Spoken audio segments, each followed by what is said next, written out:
Hello, I'm Julie TD, closest co-owner. I met so many green people in New York City that I decided to interview them. I gave myself 9 months to do it. If you know people who want to be interviewed, let me know. Today I interview May. I met her through Instagram. And since then, I love chatting with her. She's exciting. Join me.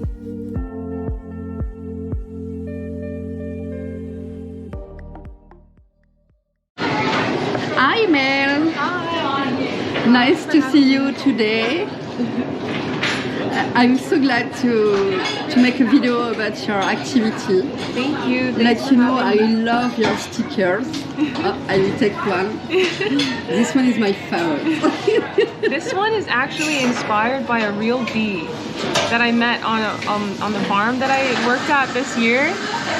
This bee, one day it was raining on the farm, and I saw this bee in the cucumber leaves, and it was crawling. It was all wet, you know. It had the hair and it was wet, trying to hide from the rain.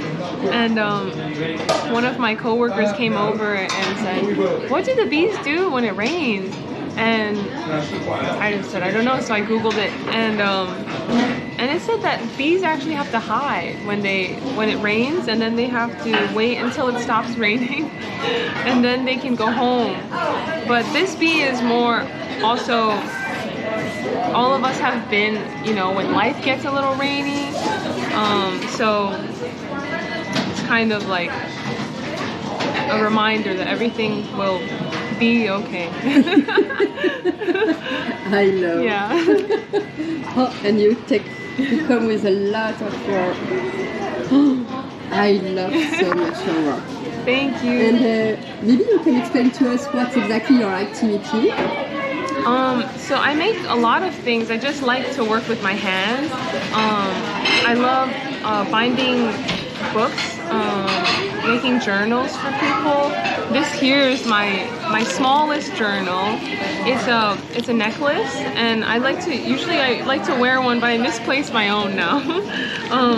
But you can write in it, and I like to write little reminders for myself.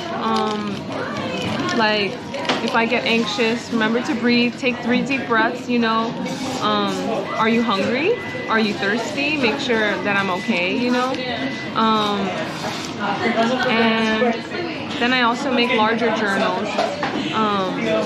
And I think that journaling has been, throughout my life, and especially now, has been a very sacred activity, you know, because it's a space that is just for me to check in with myself, to see how I'm doing, and to dream of my future and create the life that I want, and to be intentional, you know. So that's something I love. I actually started to make journal stickers too. So I also make stickers. Right now I'm really excited about making compostable stickers.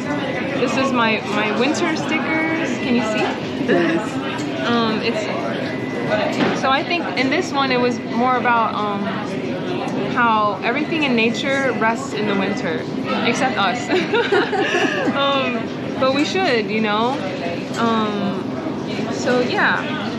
It's a cute sticker sheet about that. And then here are the beginning of hopefully many journal sticker sheets, which I don't know if it's too small for this. Maybe you can guide it. And basically this one is based on CBT, which is cognitive behavioral therapy.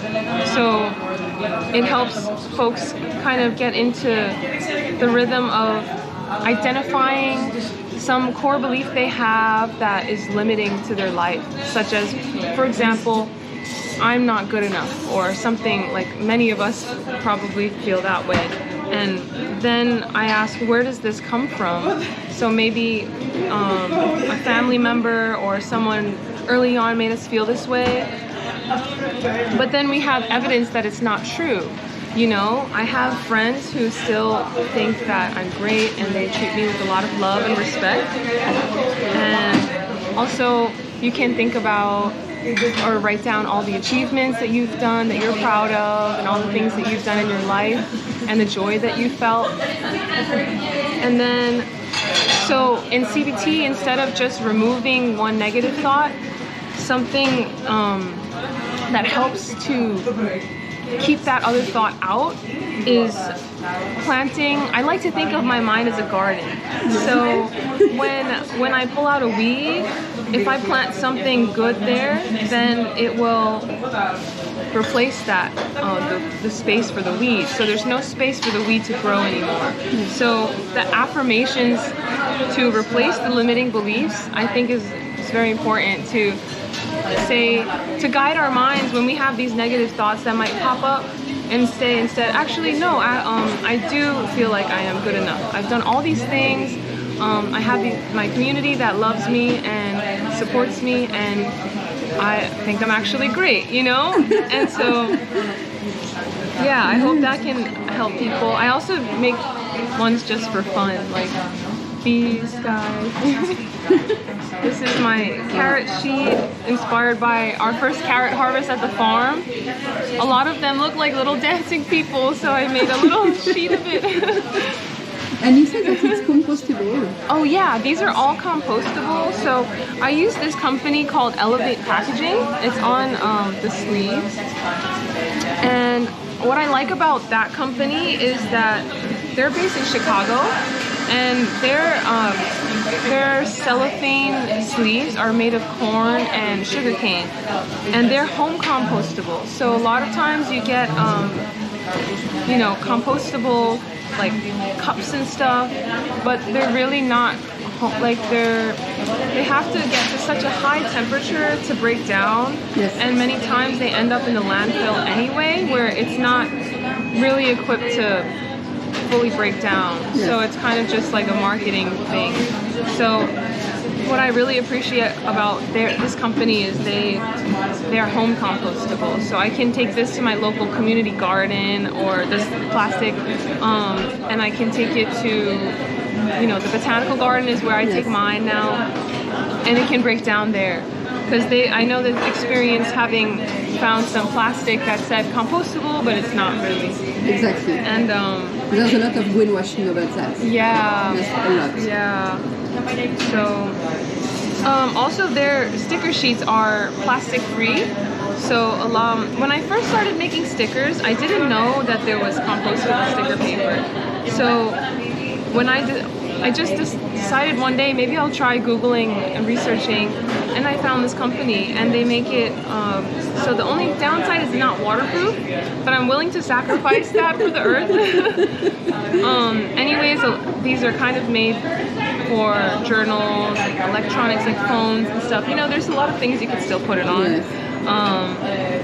So yeah, and I also like to, when I started I started an LLC actually a little bit over a year ago. I just celebrated the 1 year, like the birthday of my business, and I've always been someone who was kind of against business since I was a kid, and I thought business is about being fake, and I wasn't about that, and it's about hoarding wealth where we should be sharing, right?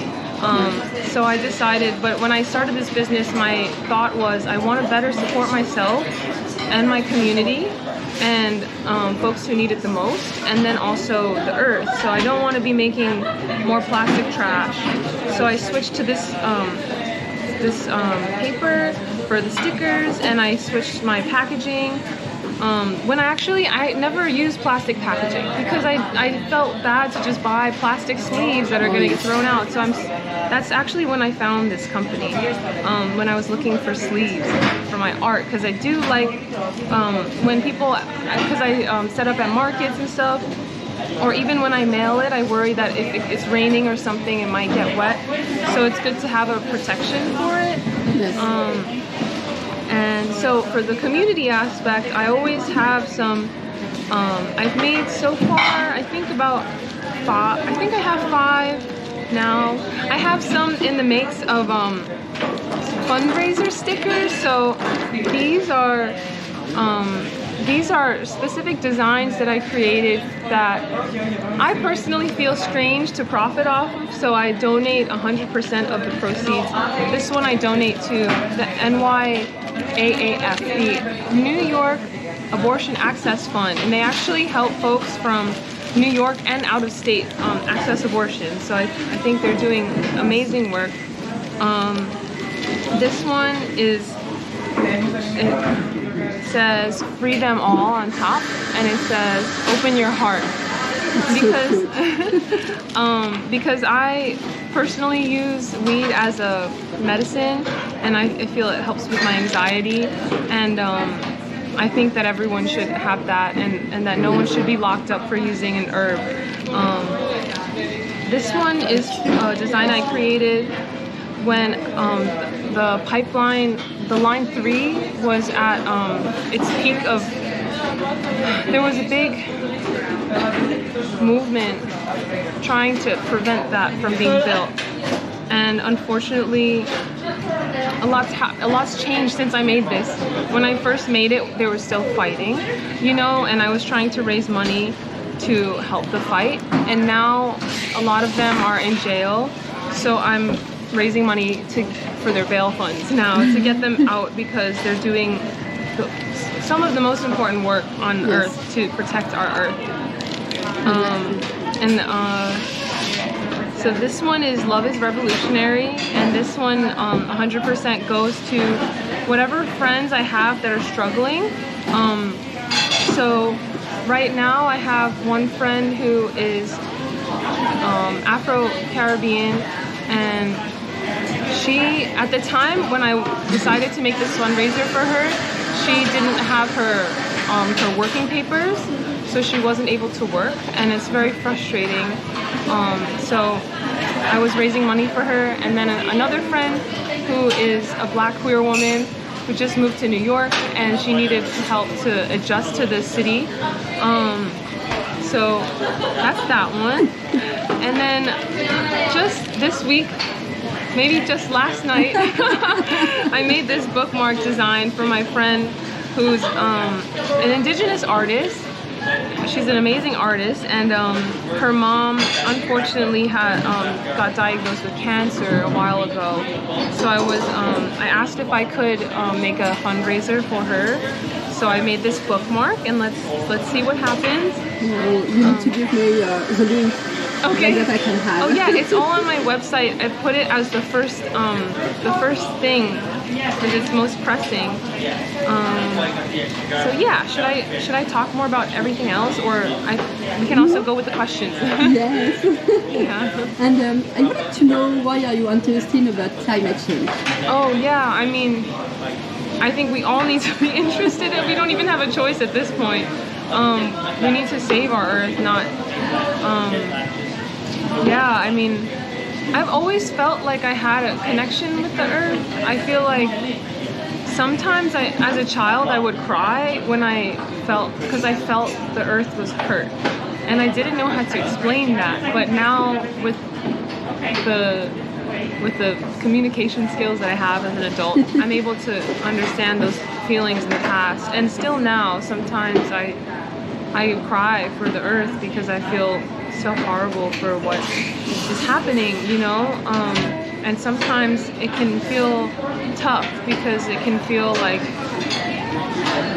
you know, we don't have the power to change any of that, because a lot of the people in control have profit in mind instead of caring for everyone. But I think it's incredibly important. I think we are the Earth, and we're all connected. I mean, I think we should all care about the Earth, because it's our home, and not only our home, we're part of the Earth. So if the Earth becomes uninhabitable, we are also going to perish. And also, it's not fair to the animals and the plants that are suffering because of us. So yeah. I'm totally agree with you. Yeah. It's a good message. Thank you. Yeah. I can put that down, sure. Because I think I'm flowing. But thank you. I know you like to talk about intentional business. Can you explain why? Oh, yeah. So I talked a bit about sourcing my materials intentionally. So I'm not trying, I like making art and I love making things with my hands, but I don't want to make more garbage and I don't want to put more plastic that's going to end up in a landfill. So almost everything is compostable. And if not, I have this new zine, which is laser printed. So technically, laser printing has plastic, but it's very little, so it can still be recycled and made into new paper. So I feel okay with that, as long as it's not plastic, because I think a lot of plastic actually doesn't get fully recycled. So yeah, and I talked a bit about my fundraisers. Yes. Because I also, with the LLC, can use that to raise funds for other folks too. And causes that I care about. And the other thing is I always like to source things from ethical manufacturers. So right now I make pretty much all of this by hand at home. I use a Cricut machine to cut my stickers, and I have a printer at home. And then this zine I just got printed by a local business in Flushing in Queens, and they're a printing company, so they have a great quality print, and it's really exciting to be able to support them too. So I love that. And then also I was able to then use more ink, because usually I'm so concerned about the cost of the ink, but I even made a secret poster inside. I love that. Yeah. So that's exciting. So nice. Thank you. It's a great idea. Yeah. So it's my first zine, and Good job. yeah, thank you. Yeah. So It's a magical thing. and everything else everything else is pretty much like compostable. I looked up too about like adhesives, like like this is these adhesives and stuff if there's plastic. So on envelopes it's usually gum arabic, which is natural. It's a plant. So that's compostable. And then everything else, I have some Post-its, and those are also compostable. The adhesive is non-toxic, so that's cool. So I just like that. I just think about where might this end up, and what impact might that have, and then also what impact can I help with, It's very interesting what you said, because I think that when we start a business, sometimes you learn a lot, because you are thinking about one detail, and one detail after you are thinking about another detail, and you learn a lot about other business. That's true. Yes. It's something that I love. Yeah. And for the last question, I would like to know your hopes for the future. My hopes for the future of life, or of the planet, or like of my business? You can make both. Oh, okay. Well, I would hope that we can live in a world where we can be less fearful and more loving to each other and more open. But I know that also takes a lot of healing, because we're all traumatized from this world, and we're all hurt and struggling, and the people who have power are not making it easy for us.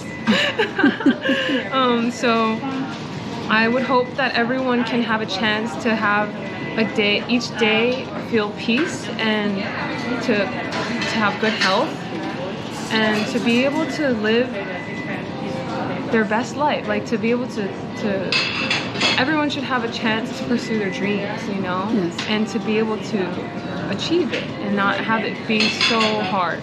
So I wish that for everyone. Yeah. And that we can work.